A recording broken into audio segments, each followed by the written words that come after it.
میں ڈاکٹر ذکیہ تسنیم جمال پور کالج جمال پور آج پھر BA پارٹ 2 سبسیڈیری کے اسٹوڈنٹ سے مخاطب ہوں، اور آج بھی میں میر حسن کی مثنوی سحر البیان سے ہی چند ضروری سوالات پر روشنی ڈالوں گی۔ جیسا کہ میں نے بتایا کہ مثنوی سحر البیان میر حسن کی تخلیق ہے، اور میر حسن جب دہلی تباہ و برباد ہونے لگی تو دہلی کی تباہی و بربادی کے بعد لکھنؤ ایک اہم ادبی مرکز بن گیا، اور یہاں بھی اگرچہ بہت سی اخلاقی قدریں شکست ہو رہی تھیں، یعنی اخلاقیات یہاں کم ہو رہی تھیں، لیکن پھر بھی یہاں دولت کی فراوانی تھی۔ لکھنؤ میں دولت کی فراوانی تھی، عیش و آرام کے ماحول تھے، جس کی وجہ سے یہاں کی فضا بہت پرسکون تھی۔ اسی وجہ سے اس ماحول میں مثنوی نگاری بہت زیادہ پنپی، اور اس میں بہت سے مثنوی نگار ہوئے، لیکن میر حسن کی مثنوی سحر البیان سب مثنویوں میں ایک ممتاز حیثیت رکھتی ہے۔ خود میر حسن نے بھی بہت سی مثنویاں لکھیں، لیکن مثنوی سحر البیان کو ایک خاص اہمیت حاصل ہوئی، بلکہ اس کو کہا جائے کہ بقائے دوام اور شہرت حاصل ہوئی۔ میر حسن کی پیدائش دہلی میں ہوئی تھی، انہوں نے ابتدائی زندگی وہیں بسر کی۔ جب سے ان کے والد میر غلام حسین زاہد نے فیض آباد کا رخ اختیار کیا تو یہ بھی ساتھ چلے گئے۔ پھر آصف الدولہ کے زمانہ میں لکھنؤ چلے گئے، اور وہیں 1876 یعنی 1876 میں ان کا انتقال ہوا۔ پروفیسر گوپی چند نارنگ کا خیال ہے، مطلب یہ پروفیسر گوپی چند نارنگ ایک بہت بڑے نقاد تھے، تنقید نگار تھے، انہوں نے کہا ہے کہ میر حسن نے اپنی مثنوی سحر البیان وفات سے چند سال قبل لکھی ہے، اس لیے یہ مثنوی ان کے کمال کو دکھاتا ہے، یعنی ان کی خوبیوں کو پوری طرح بیان کرتا ہے۔ شاعری اور زبان دانی کا اس میں نچوڑ ہے۔ حقیقت کچھ بھی ہو، مگر یہ بات یقینی ہے کہ میر حسن کی یہ مثنوی مناظر کی اصلی مصوری اور جذبات نگاری میں اپنا جواب نہیں رکھتی، یعنی اس میں منظر کو، آس پاس کے ماحول مناظر کو بہت اچھی طرح سے بیان کیا گیا ہے، اور جذبات نگاری یعنی کردار کے جو جذبات ہیں ان کو پیش کرنے میں بہت خوبی سے کام لیا گیا ہے۔ میر حسن کی مثنوی کی سب سے بڑی خوبی یہ ہے کہ اس میں بے پناہ قوت مشاہدہ ہے۔ مطلب کہ قوت مشاہدہ معنی کہ مطلب یہ ہوتا ہے کہ بہت گہرائی سے جانچ کر کے، بہت گہرائی سے اس کا مطالعہ کر کے اور اس کو بیان کیا گیا ہے۔ ساتھ ہی ساتھ اس میں جذبات نگاری بہت اچھی طرح سے پیش کیا گیا ہے، اور فطرت انسانی کو ایک گہرے طور پر اس میں مطالعہ کیا ہوا ہے، اور اس لیے ان کی جذبات نگاری حقیقت سے بہت قریب دکھائی دیتی ہے۔ دوسری بات یہ ہے کہ انہوں نے مناظر قدرت کی بھی بہت ہی بہترین تصویر کشی پیش کی ہے۔ ان کی مثنوی نگاری کے سلسلے میں یہ بات بہت قابل غور ہے، قابل ذکر ہے کہ انہوں نے مافوق الفطری عناصر کو مثنوی سے بالکل ختم نہیں کیا۔ مافوق الفطری عناصر کس کو کہتے ہیں؟ جیسے جن، بھوت، پری وغیرہ کے قصے، یہ مافوق الفطری قصے کہلاتے ہیں۔ تو ان کے مثنوی میں مافوق الفطری عناصر بھی ہیں، لیکن بہت زیادہ نہیں ہیں، بالکل ختم نہیں کیا ہے، تو اس میں کم دکھایا گیا ہے مافوق الفطری عناصر، لیکن اپنے عہد اور سماج کی جیتی جاگتی تصویر اتاری ہے، جس سے اس زمانے کے رسم و رواج، طرز زندگی اور معاشرتی حالت کا بخوبی علم ہوتا ہے۔ ان کی مثنوی نگاری کی اہم خصوصیت جو ہے وہ زبان کی لطافت ہے۔ یعنی ان کی زبان بہت ہی بہترین ہے، سادگی ہے اس میں اور شیرینی بھی ہے، زبان میں ان کی شیرینی ہے، مطلب دلچسپی ہے، پڑھنے کے بعد اچھا لگتا ہے۔ مصنوی سحر البیان کی شاعرانہ خوبیوں کا احساس خود میر حسن کو بھی تھا، انہیں خود یہ پتہ تھا کہ مصنوی سحر البیان بہت ہی بہترین لکھی گئی ہے۔ انہوں نے نہ صرف یہ کہ اس مصنوی کو نئے انداز بیان سے پیش کیا، نیا طرز اظہار انہوں نے دیا، بلکہ نئے طرز کا کارنامہ بھی اس میں پیش کیا ہے۔ اور اس کو جادو بیان بھی ہے، کہا جائے کہ یہ ان کی جادو بیانی ہے، اتنے بہترین ڈھنگ سے انہوں نے پیش کیا ہے۔ اور ایک جگہ تو وہ خود ہی لکھتے ہیں کہ رہے گا جہاں میں میرا اس سے نام، مصنوی سحر البیان کے متعلق لکھتے ہیں کہ اس مصنوی کی وجہ سے رہے گا جہاں میں میرا اس سے نام، کہ ہے یادگارے جہاں یہ کلام، رہے گا جہاں میں میرا اس سے نام، کہ ہے یادگارے جہاں یہ کلام۔ اس میں شک نہیں کہ میر حسن کے دعوے درست ہیں، یعنی جو کچھ انہوں نے کہا اس مصنوی کے بارے میں بالکل صحیح کہا۔ یہ مصنوی وقت کی کسوٹی پر تو کھری اترتی ہی ہے، سحر البیان کا لطف، دلکشی ابھی بھی قائم ہے، ابھی بھی لوگ اسے بڑے شوق سے پڑھتے ہیں اور ابھی بھی اس مصنوی کی بڑی مقبولیت ہے۔ کلیم الدین احمد جو بہت بڑے نقاد تھے، انہوں نے مصنوی سحر البیان کے متعلق کہا ہے کہ مصنوی سحر البیان میں طرز ادب سب سے زیادہ اہمیت رکھتی ہے، اس کی عبارت بہت صاف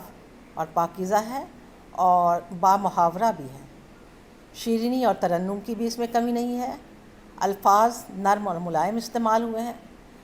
بلکہ یوں کہا جائے کہ میر حسن نے روز مرہ کا نچوڑ اس مصنوی میں رکھ دیا ہے۔ اور ان تمام بیانات سے یہ اندازہ ہوتا ہے کہ مصنوی کی زبان سلیس اور بامحاورہ، اس میں زبان کی صفائی،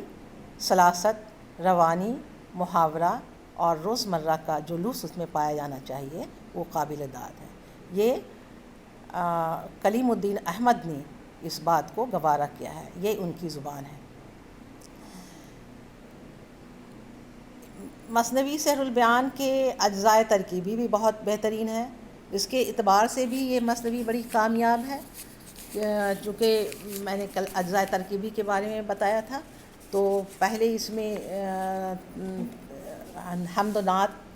پیش کیا گیا ہے، یعنی خدا تعالیٰ کی تعریف ہے، پھر محمد مصطفیٰ صلی اللہ علیہ وسلم کی تعریف میں نعت گائے گئے ہیں۔ اس کے بعد شہزادے کی پیدائش کا قصہ بیان کیا گیا ہے، اس کی پیدائش کے متعلق ساری باتوں کے بعد جو ان کے لیے باغ کو آراستہ کیا گیا ہے، اس کا بھی ایک لمبی چوڑی ایک داستان ہے، اور اس طرح سے شہزادہ نے جس طرح سے جو کچھ سیکھا، جو ہنر سیکھا، اس کا ذکر ہے اس میں، اور باغ کی آرائش کا تو ایک لمبی فہرست ہے۔ مرقع نگاری کا بھی یہ حال ہے کہ ہر کیفیت پوری تفصیل کے ساتھ بیان کی دی گئی ہے، اور میر حسن نے اس اپنی قوت مشاہدہ کا ثبوت اس میں پوری طرح سے دے دیا ہے۔ کچھ شعر ملاحظہ ہے اس کی تعریف میں،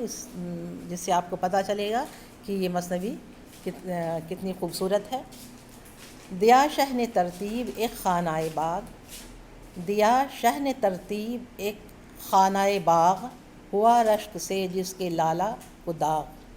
زمرد کے مانند سبزے کا رنگ، روش کا جواہر ہوا جس سے سنگ،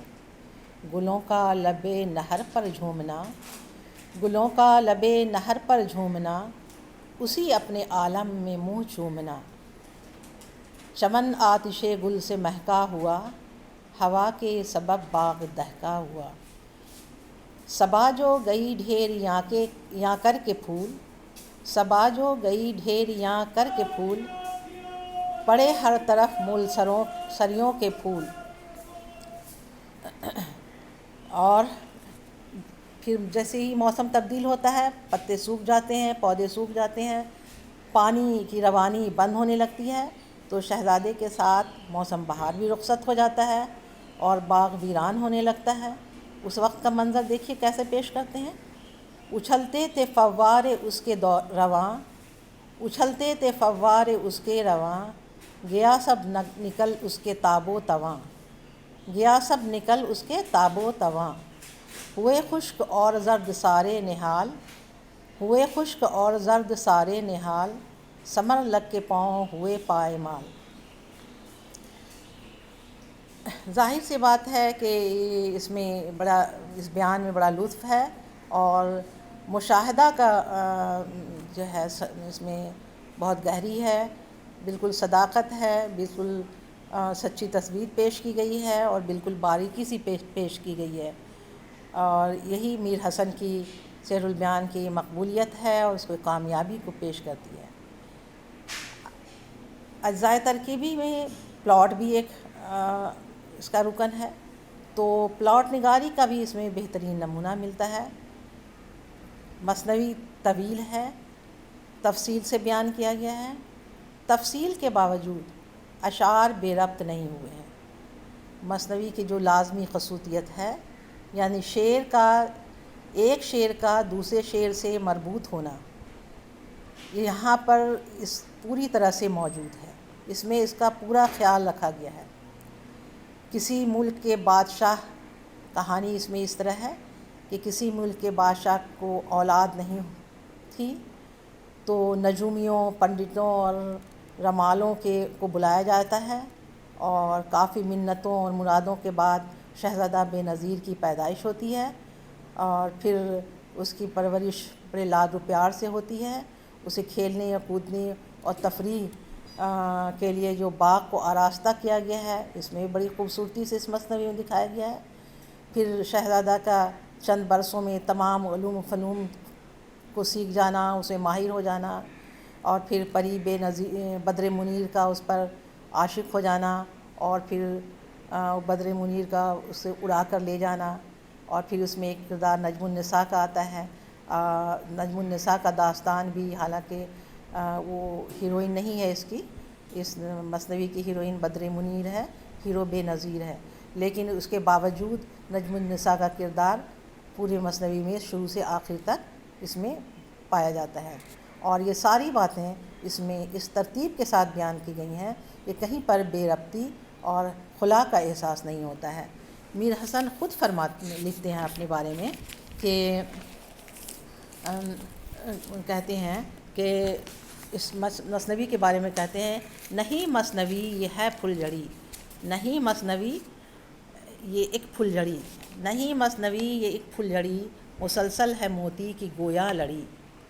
نہیں مثنوی یہ ایک پھل جھڑی، مسلسل ہے موتی کی گویا لڑی۔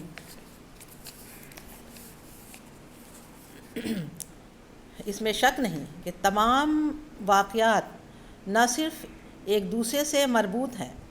ایک دوسرے سے جڑے ہوئے ہیں، بلکہ اپنے مخصوص پس منظر میں ابھرتے نظر آتے ہیں۔ جو ماحول ہے، جو پس منظر ہے، اس میں وہ ابھرتا دکھائی دیتا ہے، اور مثنوی نگار کی جو اس میں خوبیاں نظر آتی ہیں ناگزیر ہے۔ مطلب مثنوی نگار کا اس میں پوری طرح سے خوبصورتی دکھائی دیتی ہے، اس اعتبار سے ماجرا کو جو تعمیر کیا گیا ہے، مطلب قصے کو جو تعمیر کیا گیا ہے، میر حسن نے بڑی مہارت اور فنکاری کا اعتراف کیا ہے، اس میں ان کی بہت بڑی فنکاری نظر آتی ہے۔ ساتھ ساتھ اب ایک اور اجزائے ترکیبی ہے مثنوی کے کردار نگاری۔ اس کی کردار نگاری بھی قابل ذکر ہے، جو جیسا کہ میں نے بتایا کہ اس کا ہیرو بے نظیر ہے، اور ہیروئن بدر منیر ہے، اور اس میں نجم النساء کا بھی ایک اہم کردار ہے۔ اس میں کوئی دو رائے نہیں کہ یہ سارے کردار نہ صرف انفرادی حیثیت کے حامل ہیں، یعنی اس میں نہ صرف اپنے الگ الگ وہ خوبی رکھتے ہیں، بلکہ یہ اپنے پورے عہد کی نمائندگی بھی کرتے ہیں۔ مطلب ان کا عہد کیسا تھا، ان کا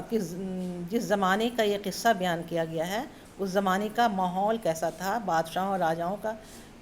ماحول کیسا تھا۔ بے نظیر کو ایک بے حوصلہ اور کمزور نوجوان دکھایا گیا ہے جو اپنے عہد کے عام نوجوانوں رئیس زادوں سے ملتا جلتا ہے۔ بہادری کی کچھ تعریفیں بھی ہیں، مطلب ان کو تلوار چلانے کی ٹریننگ بھی دی گئی، گھڑ سواری کا مشق بھی کیا گیا۔ قصے کے دوران ان کے شجاعت اور بہادری کا بھی کہیں کہیں پہ اظہار ہوتا ہے، لیکن وہ عورتوں کی طرح روتا ہے اور ناراض ہوتا ہے، جادو، ٹونے ٹوٹکے، گنڈے، تعویذ اور منتروں کا سہارا لیتا ہے، مصیبتوں سے فوراً پریشان ہو جاتا ہے، حوصلہ کھو دیتا ہے اور آخر کار دوسروں کی اسے مدد لینی پڑتی ہے۔ ہاں، وہ عاشق مزاج ہے اور اپنے عہد کے رئیس زادوں کی طرح حسن پرست بھی ہے، یعنی جیسے اس وقت کے شہزادہ وغیرہ ہوتے تھے، عاشق مزاج اور حسن پرست، وہ خوبی ان کے اندر پوری طرح اس کے اندر موجود ہے۔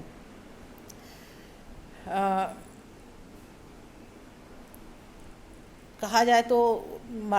مرد کی جو خوبی ہوتی ہے، مردانگی کی جو خوبی ہوتی ہے، اس کے اندر اس چیز کی بڑی کمی ہے۔ اس مثنوی کی ہیروئن بدر منیر کا کردار بڑا جاندار ہے۔ وہ عورتوں کے بعض نمایاں خصوصیات اپنے اندر رکھتی ہے۔ وہ وفا پرست ہے، یعنی وفادار عورت ہے، اور اپنی محبت میں وہ کسی غیر کو شریک کرنا نہیں چاہتی ہے۔ اس میں حسد کا مادہ بھی ہے اور وہ خوش گفتار ہے، یعنی اس کی زبان بہت اچھی ہے، اور اس کی سراپا نگاری میں بھی اس بات کا خیال رکھا گیا ہے کہ مثنوی کی ہیروئن ہے، یعنی اس کے سر سے پاؤں تک اس کی خوبصورتی کو بھی اس مثنوی میں بیان کیا گیا ہے۔ اس کے بعد اس میں نجم النساء کا کردار ہے، جو سب سے زیادہ جاندار اور متحرک کردار ہے، اور وہ ایک الگ کردار ہے، ایک منفرد کردار ہے۔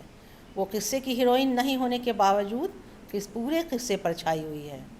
حالات کو سمجھتی ہے اور اس کے مطابق فیصلہ کرتی ہے۔ وہ صرف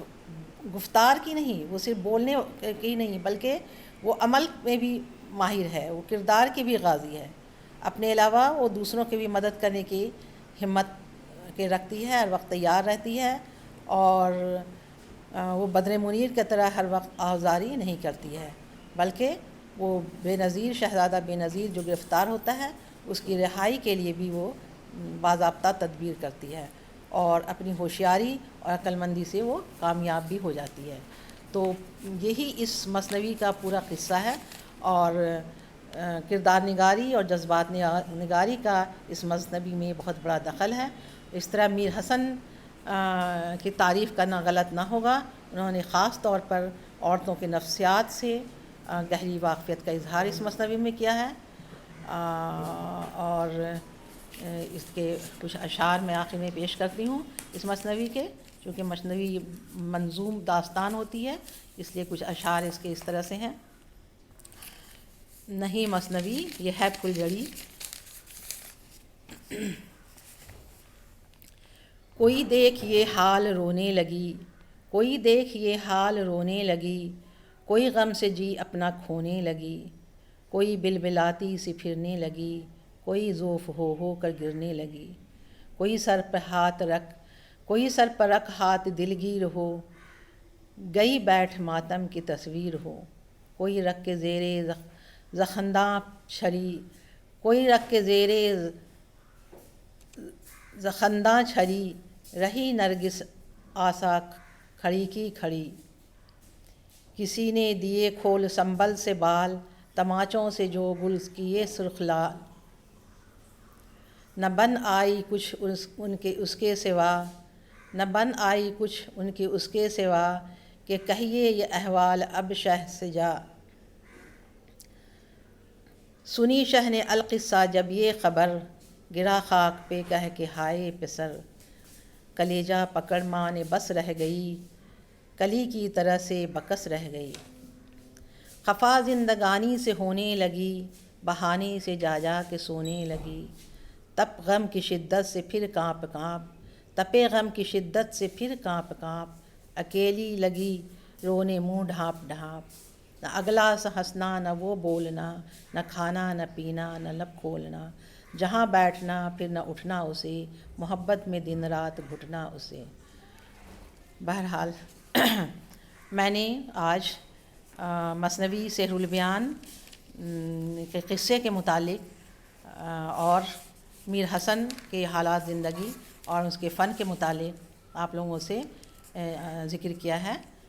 باقی اس میں جو سوالات آئیں گے اس میں کچھ اہم کردار جیسے بے نظیر کے کردار اور بدر منیر کے کردار یا نجم النساء کے کردار پر روشنی ڈالیے وغیرہ آتے ہیں، تو باقی میں آئندہ کلاس میں بتاؤں گی۔